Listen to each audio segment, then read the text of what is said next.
Yes, again, alright mga minamahal, Alicia ninyo, nagbabalik muli para sa ating panibagong video. So, meron kasi akong nahalongkat na picture na kung saan itong ayan, pakita ko na lang sa inyo. Nakikita ninyo, ganyan po sila kalakas mambudol. Oo. 'Di ba? Nakasuot pa sila ng West Philippine Sea t-shirt. Oo. Habang nanonood ng basketball, oo, ng Gilas Pilipinas ata, if I am not mistaken. So makikita ninyo na nandyan si Bongo, nandyan si Bato de la Rosa, nandyan si Pia Cayetano, nandyan si Joel Villanueva, diba? Also si Mig Subiri, tapos itong si secretary ng DepEd, na noon ay isang senador. So ngayon, yung apat na yan, tanggalin na lang natin si Zubiri, tapos itong si secretary ng DepEd, tanggalin natin yan. Iiwan natin yung apat. So makikita ninyo na si Bongo nakasuot ng Team West Philippine Sea, Pia Cayetano, 'di ba? Sino pa? Tinitingnan ko kasi yung picture dito. So, yan, nilagay ko naman dyan, 'di ba? Si Senator Ronald Bato de la Rosa at itong si Joel Villanueva. So, isa lang yung napansin ko. Yung mga nakasuot ng West Philippines na yan, ito sila. Yan Yan yung mga senador na hindi po pumirma. Dito nga po sa resolution na kinukundina ang ginagawang kritisismo ng China dito sa bansang Pilipinas. Kasi ito yung Facebook page ng Chinese Embassy. Pakita ko sa inyo Chinese Embassy, Manila. So, yung kanilang mga post dyan is pawang mga paninira sa ating mga senador. Si Jay Tariela nga, tingnan ninyo mga minamahal, kung paano nila kinukupal sa mismong, kikita ninyo. O kahit nga itong si Erwin Tulfo siniraan din sino pa? Nandiyan yun yung mukha ni Jay Tariela, mga minamahal. Okay, wait lang. Kahit nga din itong si Risa Ontiveros pinupuksa din nila dyan. Tingnan natin, mga minamahal. Pakita ko sa inyo Oo, yan si Jay Tariela diba? They apologize. 'Diba? Meron pa yan. Mga minamahal. Si Senator Risa Ontiveros nandyan din yan. Tinitira din nila. Diba? So, ang hilig nilang manira, mga yan diba? See? So, ba't ganon? Parang ang sama naman ng mga ng mga ihip ng hangin itong nasa Chinese Embassy Manila Facebook page. Anyway, mga minamahal, yung pag-usapan lang natin is itong naka-Team West Philippine Sea t-shirt, diba? Ano yan? Dalawang muka? West Philippine Sea t-shirt, tapos yung atake ninyo sa silence lang kayo dito nga po sa ginagawang harassment ng China. So yung angle kasi kung titingnan natin, napaka-inconsistent, 'di ba? Wala silang mga accountability. Mga hindi sila naninindigan. 'Di ba? Hindi sila direktang makabayan. Hindi tayo nambibintang pero 'di ba? Nakikita natin na may picture na sila daw ay makapilipino, pero yung kanilang kawang gawa, hindi natin makita na talagang makapilipino, mga minamahal. 'Di ba? Sabi nga dito, Mima, ito yung tanong ko.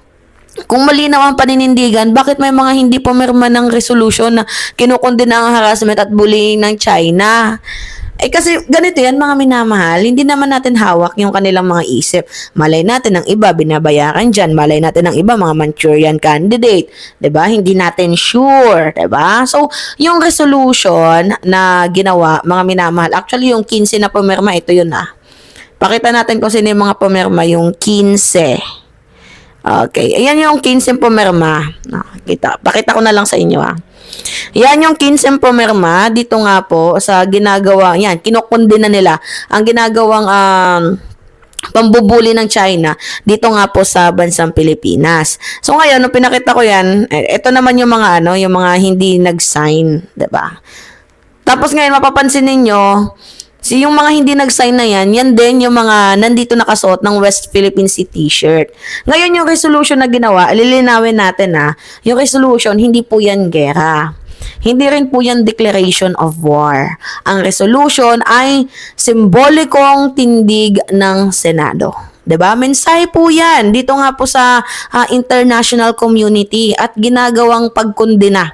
Oo, pagkondena po 'yan sa bullying na ginagawa ng China sa West Philippine Sea. Tandaan ninyo, words matter in diplomacy. Ngayon nga, ito nga yung tanong ko sa kanila.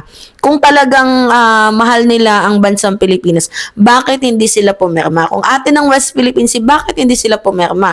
Kung malinaw ang paninindigan, bakit tahimik sila sa resolution? Kung makabayan sila, bakit collective lamang po ang kanilang stand? I'm not spreading hate. I'm just asking, legitimate asking na bakit ganun sila. Let's be fair mga minamahal. I think may posibleng paliwanag dyan. Siguro, una, strategic silence or baka optics without commitment talaga. So, ngayon ano ba yung option 1 na posibleng ginagawa nitong mga senador na to? Yung strategic silence, baka ang paniniwala nila, mas mainam ang quiet diplomacy. Or baka ayaw nilang mag-escalate or mas gusto nila ng backdoor negotiation. Pero sa kabilang banda, mga minamahal, kung titingnan natin, baka naman itong mga pro-China senador na to nababayaran, 'di ba? Merong nagbibigay, merong nagsusupply. 'Di ba? So diyan papasok mga minamahalang sinasabi natin na there must be something wrong. Baka may Manchurian candidate diyan. 'Di ba? Baka may impluwensya diyan ng China. Linawin natin, walang ebidensyang may nabayaran diyan. Walang dokumento na napatunayan na may binayaran sa mga senador na 'yan. Pero, ang tinutukoy ko, the way na yung approach nila, hindi na po talaga tama. Hindi tayo nagbibintang mga minamahal, pero tandaan natin, sa public office, perception is a power. So, kapag hindi ka malinaw, so binubuksan mo ang pintuan ng duda. So, gusto mong pagdudahan ka ng mamamayang Pilipino? 'Di ba? Magkano ang pananaw ng bawat isa diyan sa mga politiko na 'yan, 'di ba? So binubuli na tayo, hinaharas na tayo, ox lang. Grabe naman kayo, mga minamahal. 'Di ba? Anyway, hindi sapat yung pa-polo t-shirt ninyo, pa-hashtag, pa-photo of ninyo.